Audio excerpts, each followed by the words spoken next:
It's our right as a sovereign nation to choose immigrants that we think are the likeliest to thrive and flourish and love us.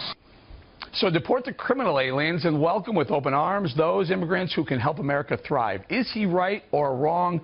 Hi, everyone. I'm Eric Bolling. Welcome to Cashin. Our Cashin crew this week, Mercedes Schlapp, Juan Williams, and Kristin Tate. Welcome, everybody. Now, Kristin, should we be choosing immigrants that will, as Trump says, thrive and love us?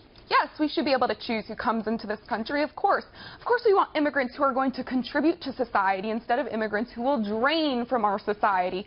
But unfortunately, this is kind of a moot point because the administration, and certainly a Clinton administration, has zero intention of following immigration law. Just last year, the Obama administration released 200,000 criminal illegal aliens onto U.S. soil. But back to the original question, Eric, as long as the welfare state is in place, we should absolutely be prioritizing self-sufficient immigrants. As Milton Friedman said, you can have an open border or you can have a welfare state, but you can't have both. Okay, Juan, good luck taking the other side of that one, my man. Oh, I don't think this is hard because guess what? I love America, and I know that the Statue of Liberty talks about taking in the wretched, those who have been thrown out in other countries. I know that we as Americans remember when Italians were viewed as less.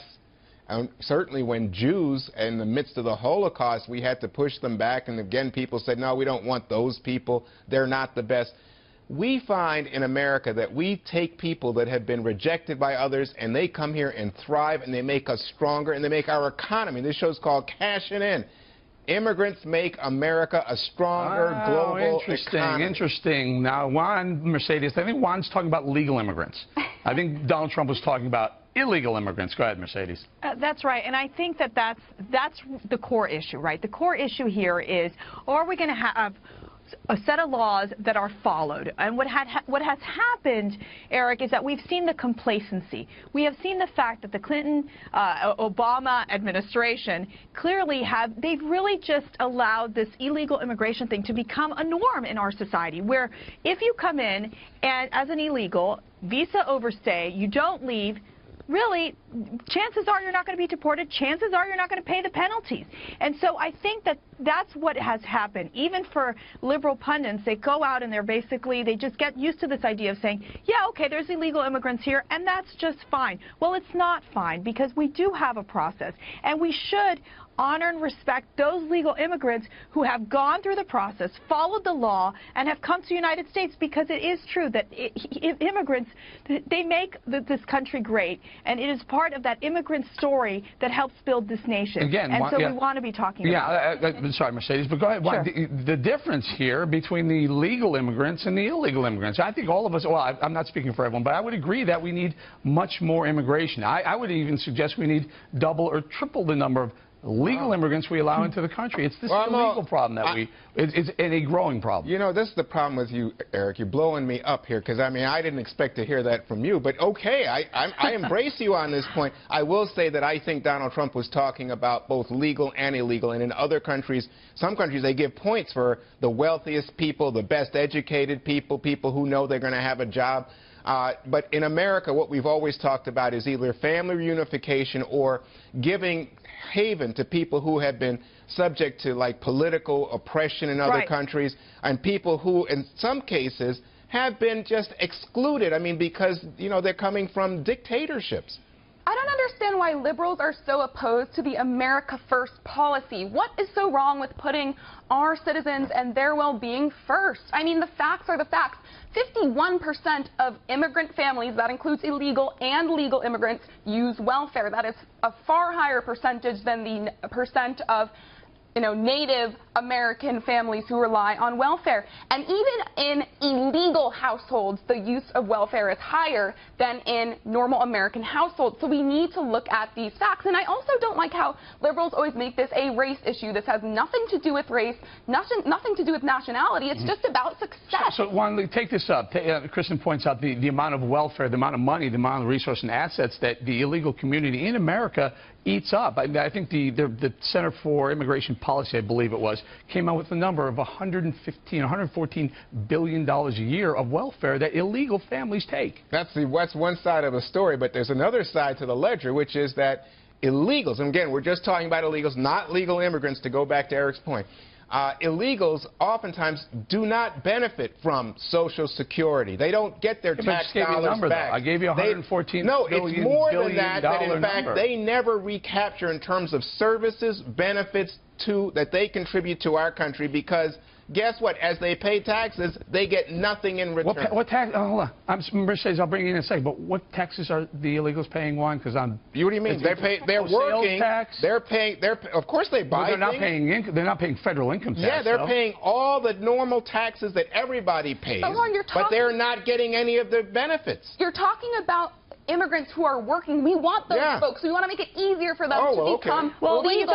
The problem is illegals who come in, they break our laws, and then they drain the system. They can get lots of welfare. They can get SNAP. They can use our medical system. They're not allowed to get Obamacare. Well, they're not allowed to get. They're not allowed to get Obamacare. But Hillary Clinton has mentioned that in her first 100 days of office, they would be able to get. She's going to push for them to get Obamacare. So let's just start from there. But I want to say something here, because I think this is very important. You know, in our nation, we've gone to a point that obviously we have the 11 million illegals that are here. Yeah. This is due because we have because of the broken immigration system. And so I think to really start going after them and saying they're draining our system, I mean, they are also adding to our economy in a lot of ways as well.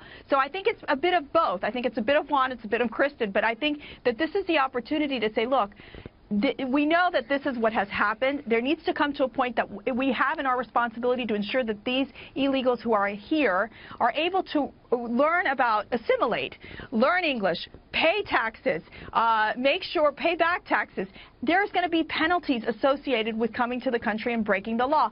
End of story. And that's why it has to be dealt with sooner rather than later. Well, God bless you, Mercedes. I think you're right. And Mercedes, let me just say, Ronald Reagan to George W. Bush all have tried to pass immigration reform to level the playing field, to do what you're talking about. And who blocks it? Hardline Republicans who are anti-immigrant. But part of it is because there isn't the sense of wanting to end the cycle of illegal immigration. We have to get to the point that the U.S. is not just putting out a welcome mat, sending out a signal that every time you come into this country and you have a visa overstay, that you're just welcome to stay and there's no penalty. I think Ronald, look, I'm telling you, I think good Republicans, Ronald Reagan, George W. Bush, wanted to put in place limits so that we could have this, but it's blocked constantly by hardline Republicans. And Juan, they also said that undocumented workers should go to the back of the line, and they need to, and that was exactly what was part of George W. Bush's plan.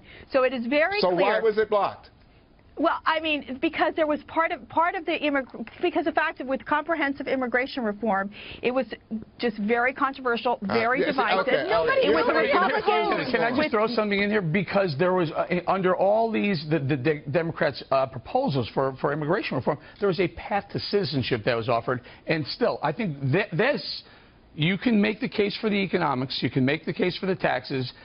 Mercedes, you can make the case for welcoming more legal immigration here, but you also have to have that decision. Do you want to let the people who are here illegally that path, or make them leave and come back and do it? Boy, the American people have spoken, Eric. It's like 75%. Well, but this is the heart of the immigration issue. I'm going to give Kristin last thought. Look, I don't think anyone is against immigrants coming into this country who are hard workers. Obviously, those people contribute to our society. The problem is there needs to be consequences for people who break our laws, and we have got to prioritize those who do this the legal way and the hard workers, and there's nothing wrong with that. All right, we got to leave it right there.